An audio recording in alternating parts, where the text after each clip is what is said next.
Olá a todos. Na aula de hoje nós vamos falar sobre o núcleo da célula.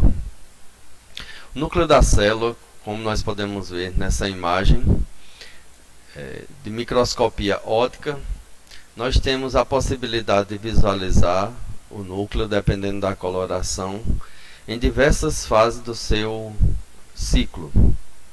Aqui nós conseguimos visualizar o núcleo na intérfase. E aqui a gente consegue visualizar o núcleo durante a mitose. Nessa outra imagem, nós podemos ver o núcleo em uma computação gráfica, no qual estamos visualizando a carioteca e os poros do núcleo, que atravessam a carioteca e selecionam o que entra e o que sai desse núcleo. Tomando como exemplo, essa outra imagem criada a partir do conhecimento que se tem sobre o núcleo, nós podemos destacar algumas estruturas nesse desenho. A heterocromatina, que se encontra na periferia do núcleo e é uma região do cromossomo que não é transcrito. A eucromatina, que é a região própria de transcrição, onde esse DNA ele vai estar menos agregado a estonas. Nós temos o complexo do poro do núcleo, que nessa imagem nós conseguimos visualizar que é um conjunto de proteínas que forma uma passagem pela carioteca. A gente vê os sítios de transcrição, as alças que são transcricionalmente ativas. A gente consegue visualizar o nucleolo e vamos entender na nossa aula de hoje porque é que a gente tem um local de maior densidade no núcleo chamada de nucleolo. E aqui nós temos o comparativo do que a gente tem em micrografia eletrônica de varredura, certo? Uma imagem feita por microscopia, e o desenho esquemático que a gente tem feito a partir de uma arte sobre estudos da micrografia eletrônica. Então, com isso, a gente consegue transformar essa imagem de micrografia eletrônica, que é bidimensional, em uma imagem que dá para a gente a ideia melhor do que ela seria tridimensionalmente, com mais destaque para as estruturas que a gente precisa destacar. No entanto, essas imagens gráficas, elas não são obras da imaginação do ser humano. Elas são sempre interpretações feitas a partir de micrografias eletrônicas desse tipo.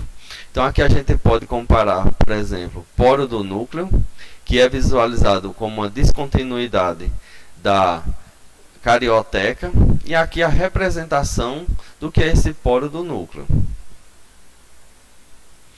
Bem, então a gente pode analisar o núcleo de uma estrutura micro para uma análise mais macro. Então aqui a gente tem um desenho esquemático de um núcleo que está destacado aqui em coloração, e as estruturas que estão anexas a esse núcleo, como o retículo endoplasmático, que nós vamos ver em aula futura. Aqui nós temos então o núcleo com destaque para os seus poros, eucromatina, heterocromatina e nucleolo. Nessa micrografia eletrônica, feita a partir de criofratura, ou seja, a célula foi congelada com nitrogênio líquido, depois quebrada, e assim foi possível visualizar as suas estruturas internas em um formato tridimensional. É possível a gente visualizar aqui que na superfície do núcleo a gente encontra rugosidades que estão relacionadas justamente com esse poro, que tem uma projeção para fora da carioteca, visualizando assim dessa forma como esses pontinhos que nós estamos visualizando aqui.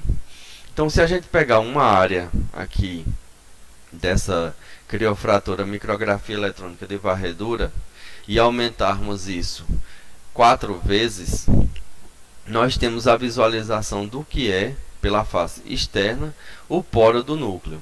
Então, um conjunto de proteínas que atravessam a carioteca e vão formar aqui na face citoplasmática uma estrutura que tem a função de selecionar o que vai entrar e o que vai sair desse núcleo. E se nós fizermos uma visualização desse núcleo aberto, nós vamos visualizar que por dentro da carioteca nós temos uma estrutura de sustentação do núcleo chamado de lâmina nuclear, que ela é um citoesqueleto da carioteca. A gente vai ver os detalhes disso nessa aula de hoje. Olhando aqui nesse lado, nós vamos ter nessa ampliação esquemática da face externa da carioteca a visualização do que é o poro do núcleo, dos ribossomos que estão agregados na carioteca e da face interna também desse núcleo. Então, quando a gente está analisando o núcleo na intéfase, ou seja, no período que ele não está se dividindo, nós podemos destacar a carioteca, o nucleoplasma. A carioteca é a membrana, a dupla camada de membrana que reveste o núcleo. O nucleoplasma, que é como se fosse o citoplasma do núcleo, ou seja, a parte líquida que nós temos. E o nucleolo, que é uma região de produção do RNA ribossômico e que tem uma densidade bem maior por ter um conjunto maior agregado de RNA e de proteína naquele local. Quando a gente amplia essa imagem, a gente consegue visualizar melhor, partindo de fora para dentro, retículo endoplasmático rugoso, cheio de ribossomos aderidos à sua membrana. A carioteca, onde a gente ainda encontra ribossomos aderidos também por conta da alta quantidade de ribossomos que nós temos em volta do núcleo. Alguns ribossomos acabam ficando aderidos à carioteca também. O poro do núcleo, que vai fazer a comunicação do núcleo com o citoplasma. E aqui dentro a gente vê uma arte de como seria uma eucromatina, ou seja, uma cromatina menos condensada, região ativa para transcrição, e o nucleolo, uma região de alta densidade. Bom, quando a gente está analisando então esse núcleo, né, que nesse caso a gente está pegando um corte transversal em uma célula e ampliando aqui a região do núcleo, a primeira coisa que a gente vai conseguir visualizar é que essa carioteca ela possui duas camadas de membrana e que, portanto, ao formar duas camadas, ela tem um espaço no meio dessas duas membranas, chamada de cisterna perinuclear. Então, essa cisterna nós conseguimos visualizar aqui na estrutura do poro, contendo as proteínas do poro, e aqui a gente tem um espaço, certo? Ó, camada bicamada fosfolipídica, bicamada fosfolipídica, bicamada fosfolipídica, e um espaço entre essas duas faces da carioteca, que é a cisterna.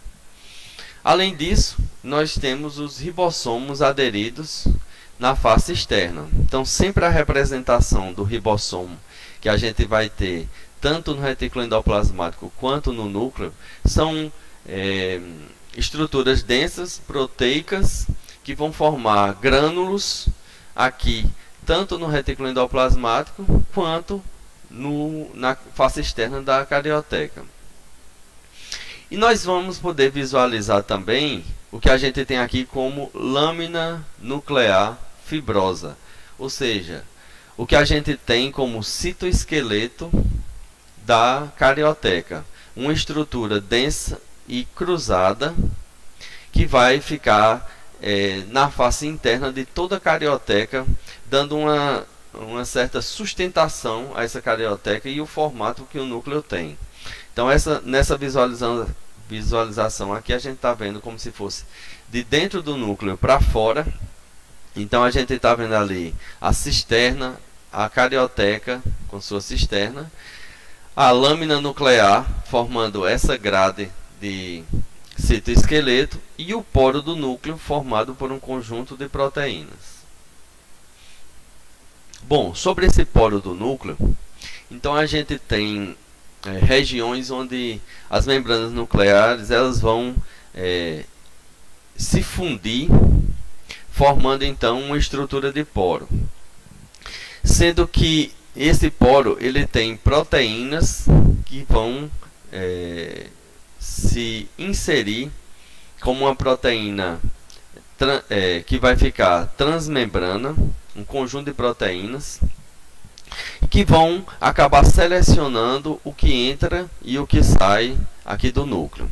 Então, pequenas moléculas vão atravessar pelo poro porque ele tem um certo espaço de passagem de um lado para o outro. Então, até mesmo pequenas proteínas elas conseguem passar por difusão e dessa forma não tem gasto de energia nesse transporte.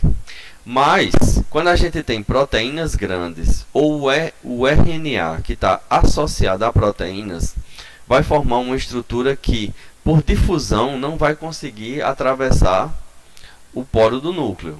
Então, nós vamos precisar de gasto de energia para fazer uma proteína grande entrar no núcleo e gasto de energia para fazer um complexo como RNA associado com proteínas sair do núcleo.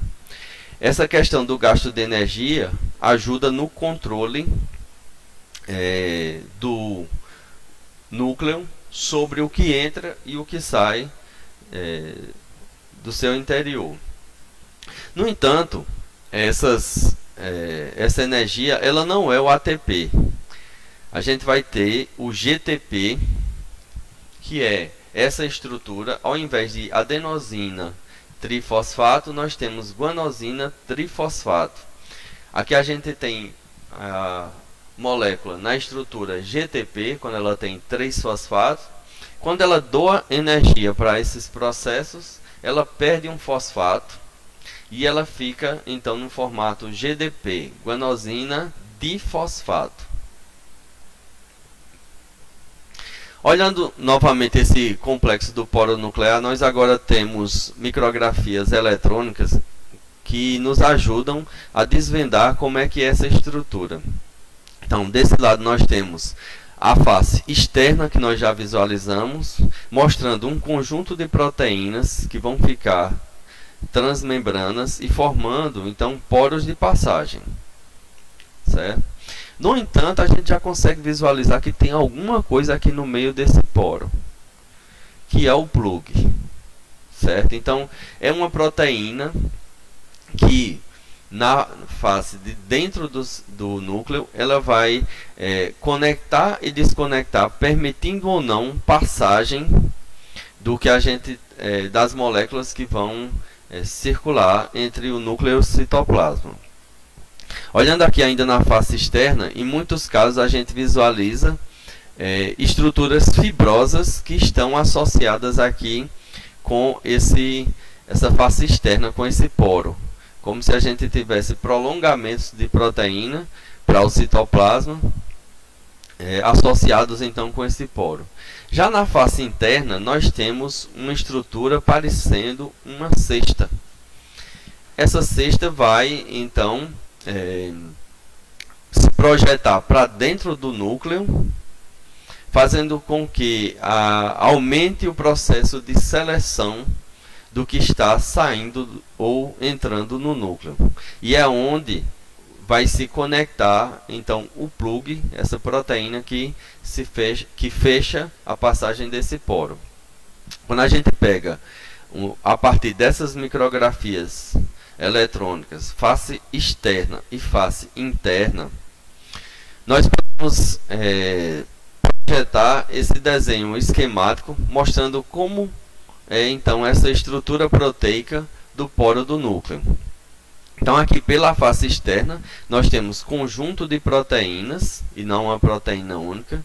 Então aqui a gente tem várias proteínas transmembranas que vão formar esse poro. No entanto, tem prolongamentos fibrosos de proteína no interior, reduzindo o tamanho de passagem aqui e selecionando as moléculas que vão passar por esse poro.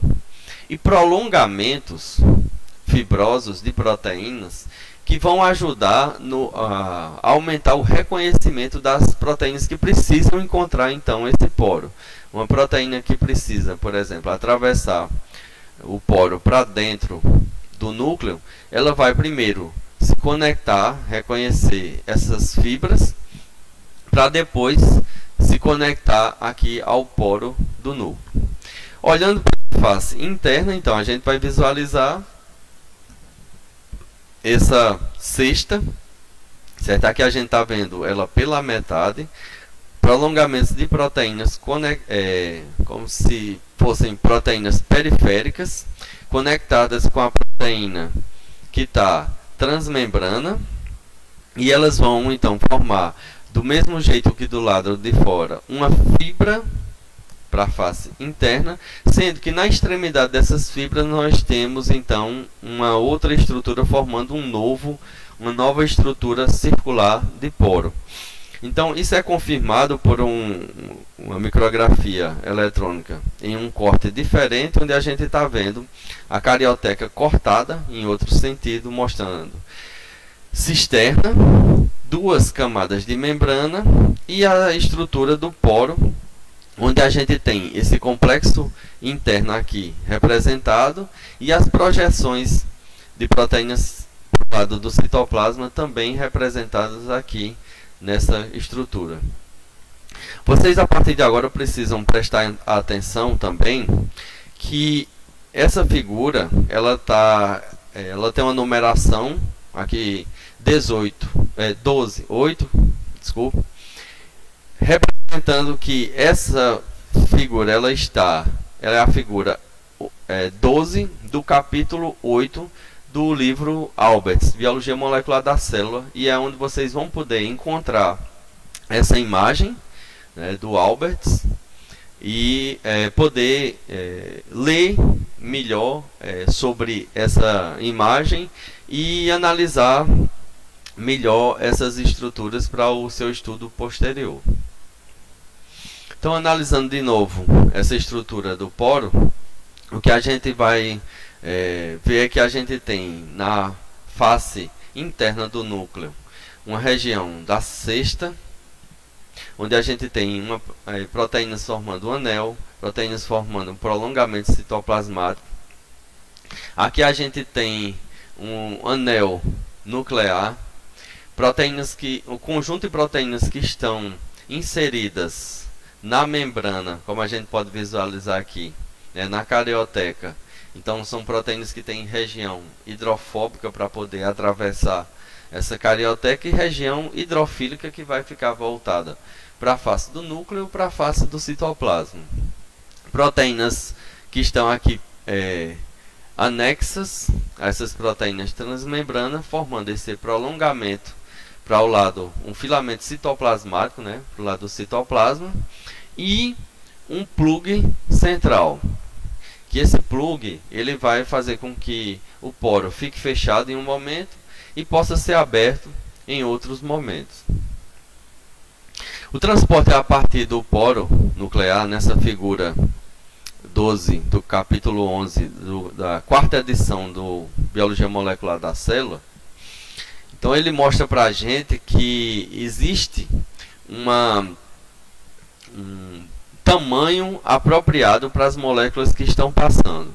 Aqueles filamentos na parte interna do poro do núcleo, ele acaba deixando um tamanho, uma distância que faz com que algumas proteínas de tamanho pequeno consigam atravessar livremente esse poro por difusão. Então, pequenas partículas, certo? Sais, estruturas pequenas, vitaminas, hormônios, tudo vai poder atravessar por aqui.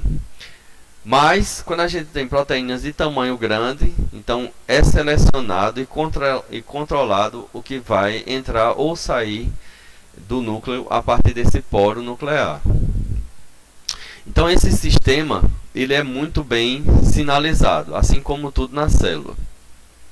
Existe sempre uma proteína que vai ajudar a recrutar as proteínas que precisam entrar no núcleo, aqui nesse exemplo. Certo? Então vamos ver o exemplo de entrada da proteína que é produzida no citoplasma.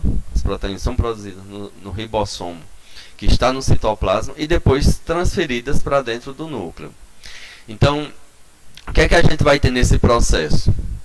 Um receptor de transporte nuclear que vai reconhecer uma proteína que tem um sinal de localização nuclear.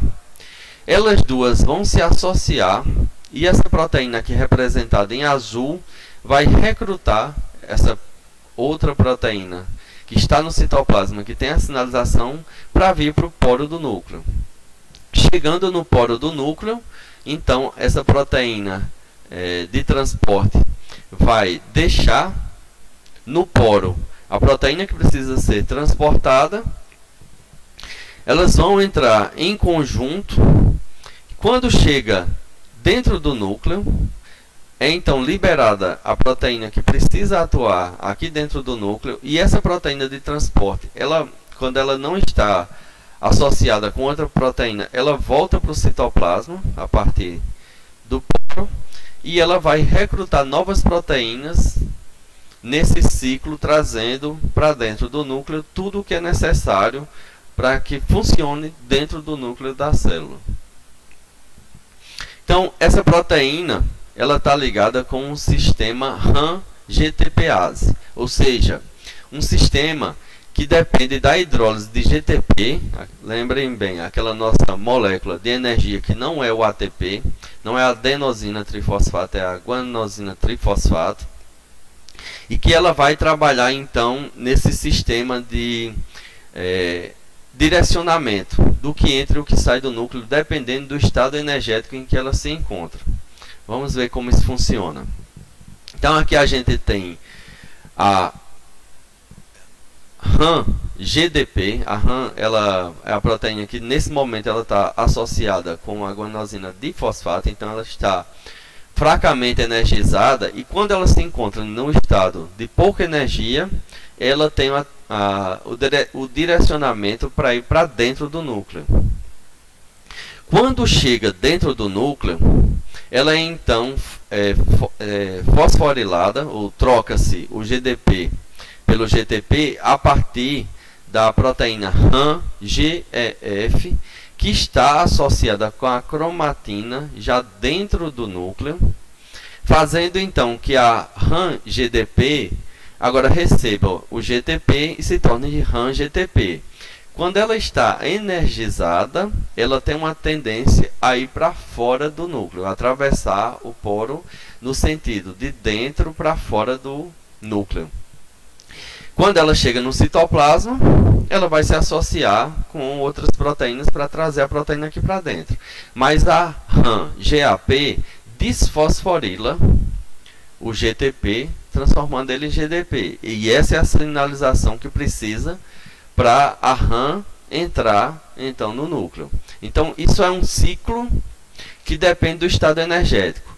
Quando está no formato GTP, está mais energizada, sai do núcleo. Quando está no formato RAM-GDP, que ela está menos energizada, ela entra no núcleo. E aí a gente tem enzimas que trabalham nessa troca de GDP por GTP. Tá.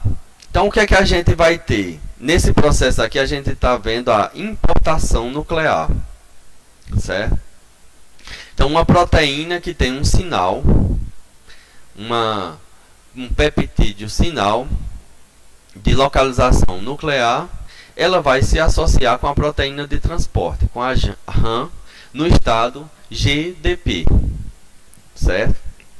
Então, ao se associar, a gente tem a troca, né, o gasto de energia, e RAM agora vai ficar GDP. Quando ela está com baixa energia e associada com a proteína que precisa ser transportada, ela vai então migrar em direção ao núcleo.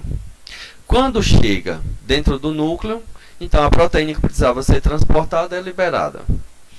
Só que aí a gente vai ter a troca de GDP por GTP. E aí é a sinalização que ela precisa para voltar para o citoplasma, para se associar com a proteína e novamente ser energizada e entrar no núcleo.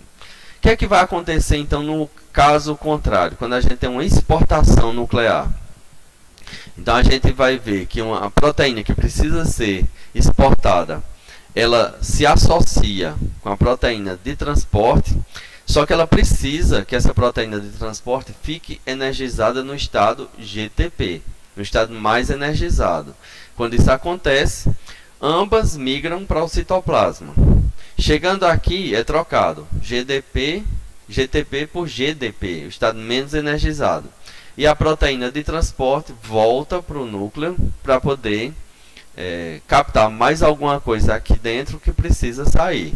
Então a gente pode analisar isso de duas formas distintas, exportação e importação, sendo que essa mesma proteína de transporte ela pode ser usada no transporte de dentro do citoplasma para dentro do núcleo ou de dentro do núcleo para o citoplasma. Quando um RNA está sendo produzido, figura 37 do capítulo 6 do Biologia Molecular da Célula, a gente está vendo aqui a cromatina e a direção da transcrição, certo? Então, o RNA está sendo produzido e sendo alongado. Durante esse processo, ele vai formando uma estrutura que vai ficando mais globular. E ela fica globular por associação com proteínas. A gente vai já ver como é que isso acontece.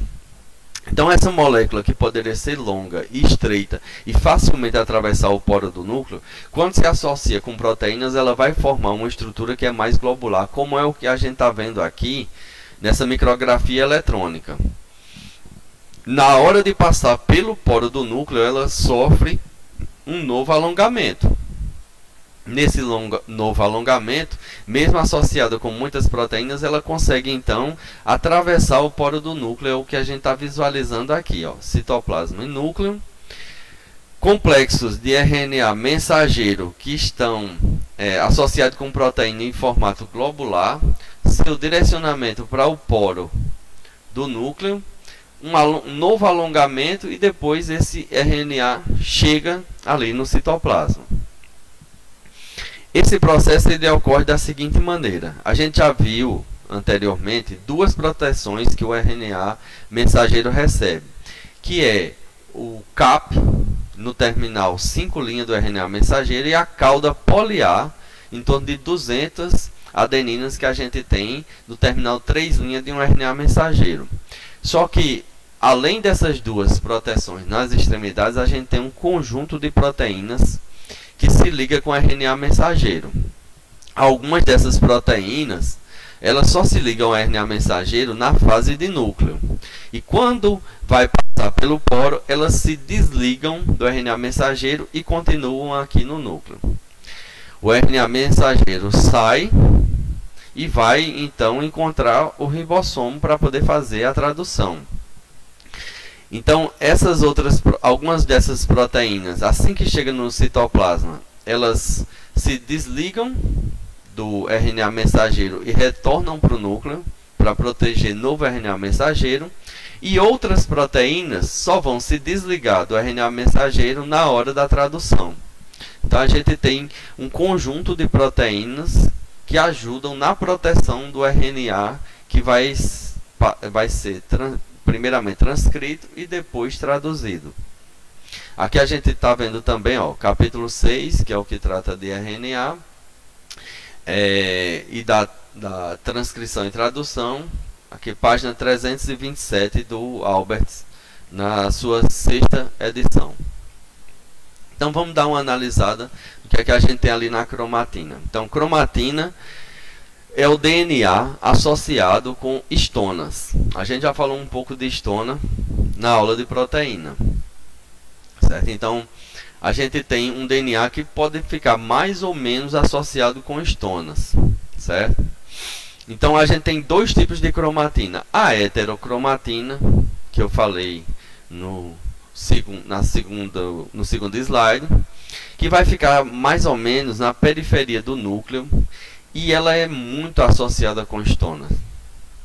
Então, ao se associar muito com estonas, a gente está vendo uma densidade bem maior aqui.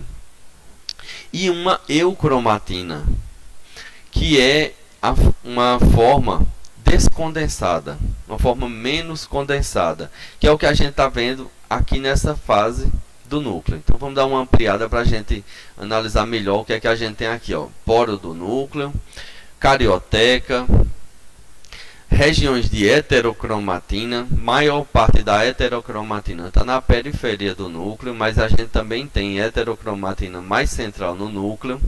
A eucromatina, que está fracamente ligada ou frouxamente ligada às estonas, e é um local que tem a maior atividade da RNA polimerase, ou seja, da enzima que lê o DNA para poder fazer o RNA mensageiro.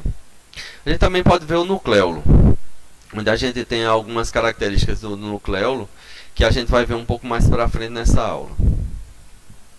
Então a gente tem que analisar o núcleo diferenciando o que a gente tem da intérfase, onde a gente tem uma menor associação com estonas, ou seja, o que a gente tem aqui são alças de DNA que estão disponíveis para ligação com RNA polimerase, e o núcleo, né, o cromossomo, numa fase que vocês conhecem muito porque viram muito isso no ensino médio, na hora que foram estudar a mitose. Na hora que o núcleo forma os cromossomos independentes, e o DNA fica enovelado dessa forma quando ele está muito associado com estonas. Então todo o núcleo, todo o DNA está associado com estonas e enovelado de uma forma que vai formar uma estrutura muito condensada. Isso faz com que nesse momento não exista a possibilidade de RNA polimerase ler o DNA para poder produzir proteína, produzir RNA mensageiro que vai produzir proteína. Na fase de divisão, a gente tem um momento onde todo o DNA está numa estrutura muito condensada. Tá, e como é que isso vai acontecer? A gente tem aqui os cromossomos durante a intérfase, que a gente tem a representação de carioteca, e o conjunto de cromossomos representado em colorações diferentes, mostrando que a gente tem alguns territórios diferenciados, certo? Então muitas vezes é isso que diferencia uma célula de outra. Em um tipo celular, e a gente tem mais de 200 tipos celulares, em um tipo celular a região de transcrição ela é uma. No outro tipo, a região que é mais transcrita é outra. Essa região que é mais transcrita fica mais na parte central do núcleo e está fracamente associada com estonas. A parte do DNA que não vai ser transcrito naquele tipo celular, ela vai ficar muito associada com estonas e vai ficar mais na periferia do núcleo. Então essa associação com estonas é o que a gente está vendo aqui, olha, um DNA que está livre, certo? A representação de uma molécula de DNA naquela hélice que a gente conhece, os nucleotídeos ligados entre si com as duas fitas de DNA, e aí esse DNA ele vem e dá uma volta no estona, e outra estona, e assim sucessivamente. Essas estonas elas podem se aproximar umas das outras e formar uma estrutura mais condensada. Essa condensação vai formar uma condensação mais forte, um enovelamento, e na hora que esse núcleo vai se dividir, esse enovelamento ele fica tão dobrado em si que vai formar a estrutura do cromossomo. A gente vai já ver como isso funciona. Então a gente pode analisar aqui o DNA associado, então não associado, e aí ele com estonas, e aí ele tem um tamanho de 2 nanômetros, certo? Então a dupla fita DNA vai ter aqui um tamanho de 2 nanômetros. Quando ela dá uma volta aqui na histona, ela já vai formar uma estrutura maior de 11 nanômetros, certo? Então, a histona, ela vai ter um tamanho, certo? Que é um conjunto de proteínas da histona, né? E vai ter um tamanho, e junto com o DNA, que dá uma volta aqui, vai formar 11 nanômetros. Só que aqui a gente está vendo uma ligação que é frouxa, o que eu estava falando de eucromatina. Nesse estado aqui a gente tem eucromatina ainda. Só que essas histonas, elas começam a formar um empacotamento. Quando elas começam a se associar nesse enovelamento, vai formar uma estrutura de 30 nanômetros. Certo? Como se fosse 3 vezes maior do que quando o DNA se associa frouxamente então com essa histona. Só que essa estrutura aqui, ela ainda pode se enovelar mais ainda, formando essas alças, e a gente tem aqui esse conjunto de alças com tamanho de em torno de 300 nanômetros. E elas começam a se enovelar mais ainda, formando então um conjunto de alças enoveladas que vai ter 700 nanômetros.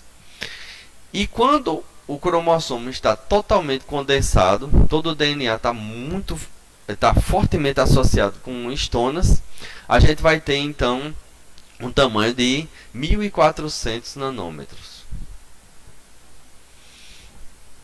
Na figura 21 do capítulo 4 do Alberts, a gente consegue ver a representação do que a gente tem de uma heterocromatina, certo? A cromatina muito ligada a histonas, e isso daqui tem uma ligação tão grande com proteínas que não consegue a RNA polimerase, os fatores de transcrição, chegar no DNA e aí recrutar a RNA polimerase para chegar até ali.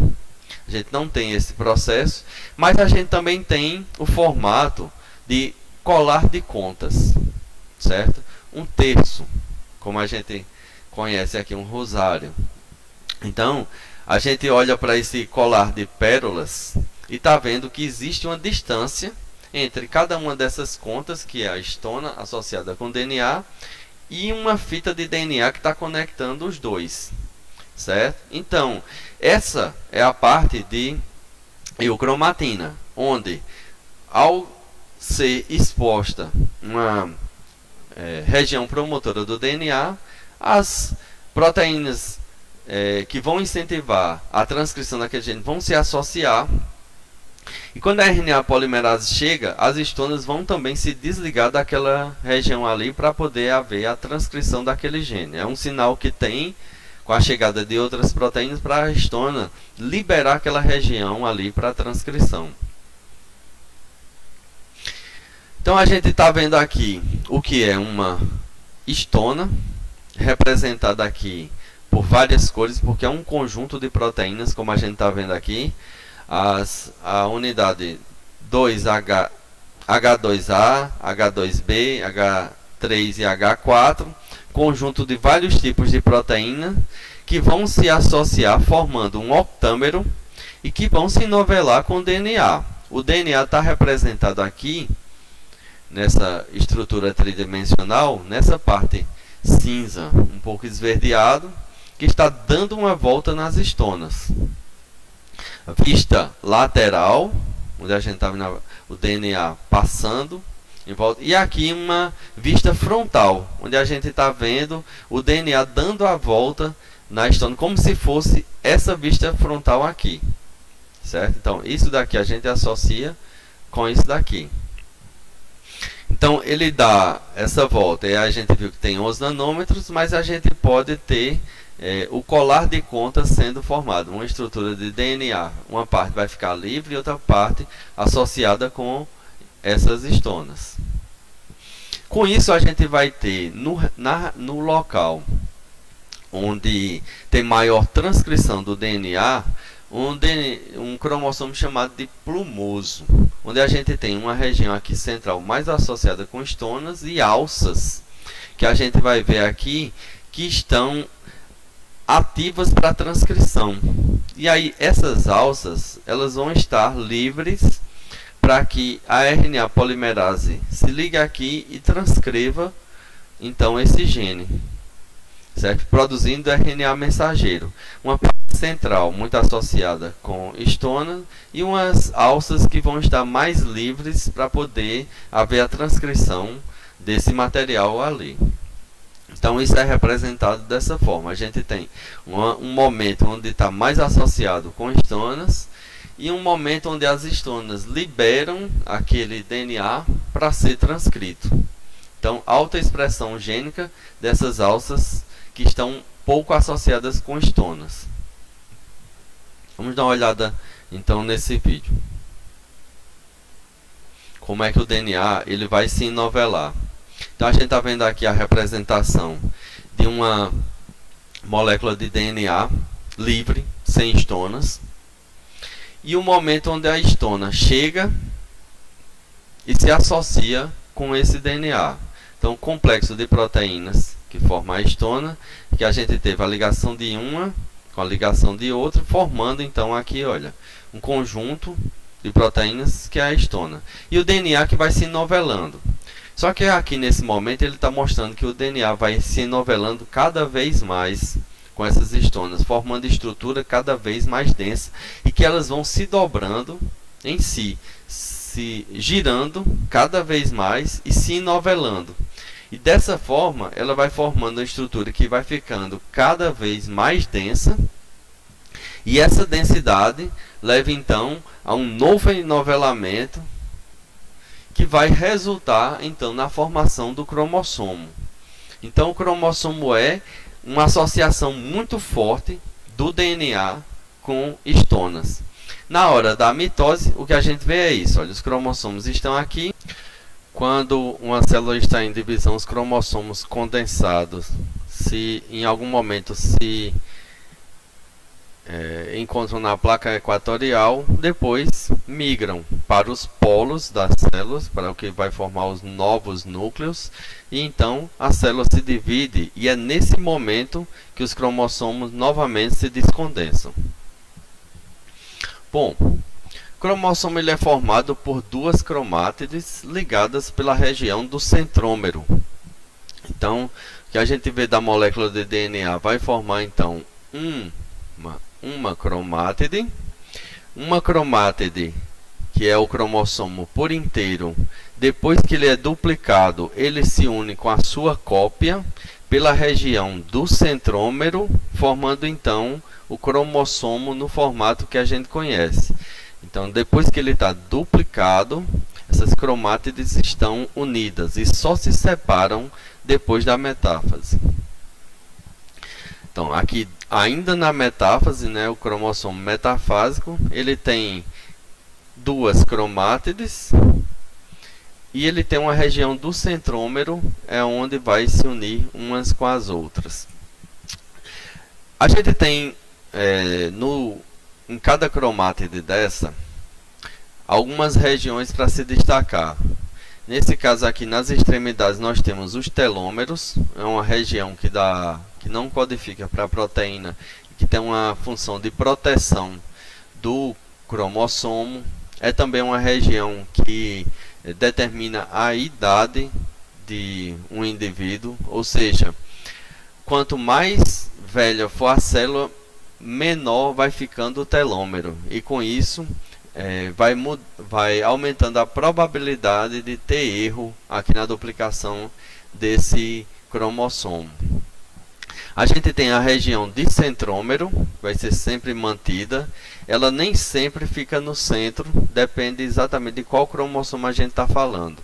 Nesse caso aqui, a gente está vendo um cromossomo que é excêntrico. E a gente tem algumas origens de replicação em cada cromossomo. Nessa origem de replicação é onde se abre a forquilha de replicação e começa então a DNA polimerase a duplicar esses cromossomos. Depois de duplicado, nós já temos aqui o cromossomo com duas cromátides irmãs que vão se condensar no fuso mitótico. Aqui a gente tem, depois da metáfase a divisão dos cromossomos, onde para cada novo núcleo vai receber então uma cromátide dessa, um cromossomo inteiro em cada um das suas células filhas. Esse é o cariótipo humano, certo? Ou seja, o panorama dos cromossomos que a gente tem, os 23 pares, que nesse caso são idênticos, e a gente está vendo aqui a localização também dos centrômeros. Alguns são totalmente na extremidade e outros são bem centrais. Além disso, a gente tem os cromossomos sexuais. Nesse caso daqui, como a gente tem 46 no total e 2, os sexuais são 2x, o que a gente tem aqui é o cariótipo de uma fêmea da espécie humana. Tá. Então, o cariótipo é o conjunto dos cromossomos que a gente tem para cada espécie. E ele é bem diferente para cada espécie. Por ser bem diferente, é que a gente quase não existe na natureza o cruzamento entre espécies diferentes. Porque na hora que precisa parear, eles não vão conseguir parear. Precisa ser espécies muito próximas, como é o caso do cavalo e do jumento, para poder fazer o cruzamento entre espécies. Nesse caso aqui, a gente está visualizando a posição dos centrômeros nos cromossomos humanos, e aqui a gente tem de um ser masculino, um humano masculino, que a gente tem um X e um Y. É somente essa pequena diferença que a gente tem entre o masculino e o feminino na espécie humana. E a posição dos centrômeros, em alguns bem centrais, certo? E em outros totalmente excêntricos, como a gente está vendo aqui do cromossomo 21, do cromossomo 15, do 13, certo? Então o centrômero ele vai ficando não necessariamente no centro de cada cromossomo. Em relação ao nucleolo, já havia falado anteriormente que é um local de produção do RNA ribossomal. Por ser dessa forma, a gente tem o RNA ribossomal como o maior RNA nas nossas células. Além disso, todos os ribossomos eles migram naquela migração de proteínas para o núcleo para se associar com o RNA ribossomal, e depois já sai do núcleo com o RNA ribossomal. Isso faz com que a gente tenha uma região de muito RNA ribossomal que é conhecida como o nucleolo, muito rico em RNA, muito rico em proteína, portanto com uma densidade maior dentro do núcleo. Então, o nucleolo ele tem três regiões distintas: um componente fibrilar denso, descrito aqui como DFC, que é o que a gente está vendo aqui nessa região, representado aqui nessa região. Um centro fibrilar, que é o que a gente está vendo representado aqui na cor rosa e aqui na cor azul, de onde esse RNA mensageiro vai se ligar com os ribossomos, e um componente granular, certo? Que é justamente onde a gente já tem aqui proteínas associadas, formando então esses grânulos, que são os próprios ribossomos que estão ali já se associando com a RNA ribossomal. Então, quando a gente dá uma olhada numa micrografia dessa região de nucleolo, aqui a gente tem a figura 42 do capítulo 6 do Biologia Molecular da Célula. O que a gente vai vendo são os centros fibrilares, componente fibrilar denso, a parte mais densa ainda, e o componente granular, onde esses grânulos eles são proteínas já associadas com o RNA mensageiro. Bom, quando a gente dá uma olhada aqui no ciclo celular, que é um assunto que a gente vai ver em outra aula, mas a gente pode dar um destaque aqui, a gente tem um momento específico de intérfase, onde o DNA ele vai se duplicar, certo? Na fase S, do ciclo celular, que é a fase de síntese, ou seja, duplicação do DNA, é o momento onde o DNA estava se duplicando. Então, de um modo geral, a gente tem um período G1, período S, que é o que interessa para a gente na aula de hoje, o G2 e depois a mitose, que é o processo de divisão então dessa célula. Quando o núcleo, os cromossomos se condensam, se enovelando com estonas, formam um cromossomo denso, se ligam com o fuso mitótico, que são proteínas do citoesqueleto, vão formar então um pareamento e depois divisão das cromátides irmãs e formação de novo núcleo. E aí a célula volta então para a intérfase. Bom, então no período da fase S, a gente tem a forquilha de replicação sendo formada. Então a gente tem uma fita de DNA, então cada fita dessa ela permanece, como a gente está vendo aqui, e novas fitas vão sendo formadas utilizando como molde a fita que já estava em funcionalidade.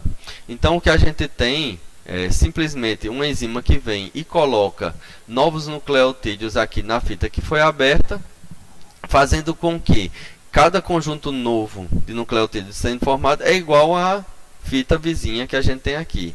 E do mesmo jeito no outro lado.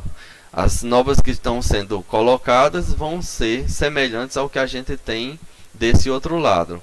Isso precisa então ter a abertura dessa forquilha de replicação e ação de enzimas como a DNA polimerase, que a gente vai ver a seguir então nesse vídeo. Células de E. coli. Estas células procarióticas replicam-se mais rapidamente e de maneira eficiente. Parte do processo de reprodução assexuada é a capacidade das células para fazer cópias idênticas de seu DNA antes de ocorrer a divisão celular. Células procarióticas que se reproduzem por fissão binária contam com rápido e preciso processo de replicação de DNA para assegurar as futuras gerações de células com as mesmas instruções genéticas da célula da mãe. As estruturas ajudam o DNA na velocidade e precisão de replicação. DNA de cadeia dupla é um polímero de duas cadeias de nucleotídeos que são hidrogênio, ligados um ao outro para formar uma dupla hélice. Os nucleotídeos são moléculas que consistem de um açúcar, desoxirribose e um fosfato, e uma das 4 bases de nitrogênio. As ligações fosfodiésteres são constituídas por grupos alternados de açúcar e fosfato. As bases de nitrogênio incluem citosina, timina, adenina e guanina. Citosina forma 3 pontes de hidrogênio com guanina. E timina forma 2 pontes de hidrogênio com adenina. Isso é chamado de emparelhamento de base como complementares. A dupla hélice terá uma vertente orientada de 5' para 3' em relação ao grupo hidroxilo do açúcar desoxirribose. E a outra vertente orientada de 3' para 5', mostrando a natureza antiparalelo dos filamentos de DNA. O emparelhamento de bases complementares na estrutura de DNA permite que a replicação seja executada de forma semi-conservadora. Cada cadeia de molécula de DNA é utilizada como modelo para a criação de uma nova fita dupla. A replicação começa com o DNA de cadeia dupla sendo separado e cada cadeia original, chamado cordão progenitor, é utilizado como molde para a base complementar do emparelhamento de nucleotídeos para fazer a replicação de 2 novas moléculas. A replicação do DNA ocorre em 5' para a direção 3', adicionando novos nucleotídeos ao final de 3' da cadeia recém-formada. A replicação do DNA começará em uma área específica da molécula chamada de origem de replicação. A origem de replicação indica a área de replicação ativa, a chamada forquilha de replicação. Para entender a complexa replicação de DNA nos organismos eucarióticos, os cientistas estudaram primeiramente a replicação em modelos procariotas, como E. coli. Um número de enzimas são necessárias para a replicação proceder. uma vez que a forquilha de replicação é estabelecida. A helicase separa as cadeias da dupla hélice e proteínas de ligação estabilizam as novas regiões de cadeia simples. Girase DNA é usada para garantir que as áreas de cadeia dupla no exterior da forquilha de replicação não façam novelos. Uma vez que a forquilha de replicação é estável, DNA polimerase catalisa a adição de novos nucleotídeos à acrescente cadeia filha. Outras proteínas, tais como grampus beta e grampo carregador, ajudam a segurar o DNA polimerase em lugar do DNA. Sequências curtas de RNA, chamados iniciadores, têm de ser emparelhados com o fio molde pela enzima primase, porque o DNA polimerase não pode começar a adicionar nucleotídeos sem o iniciador. A replicação de ambas as cadeias ocorre ao mesmo tempo, uma usando a síntese contínua e a outra usando a descontínua. A síntese contínua ocorre de 3' para 5' da cadeia original que a conduz. Novos nucleotídeos são adicionados no final da 3', movendo-se continuamente em direção à expansão da forquilha de replicação. A síntese descontínua ocorre da cadeia principal, que está orientada em 5' para 3', chamado de cadeia atrasada, e são concluídos em segmentos, chamados fragmentos Okazaki. A replicação a partir desses fios utiliza primase para adicionar iniciadores à frente da 5' final do fio atrasado. DNA polimerase 3 adiciona sequências curtas de nucleotídeos, os fragmentos de Okazaki, para o iniciador preencher a lacuna. Como a hélice está aberta, todo esse processo se repete até que toda a cadeia é replicada.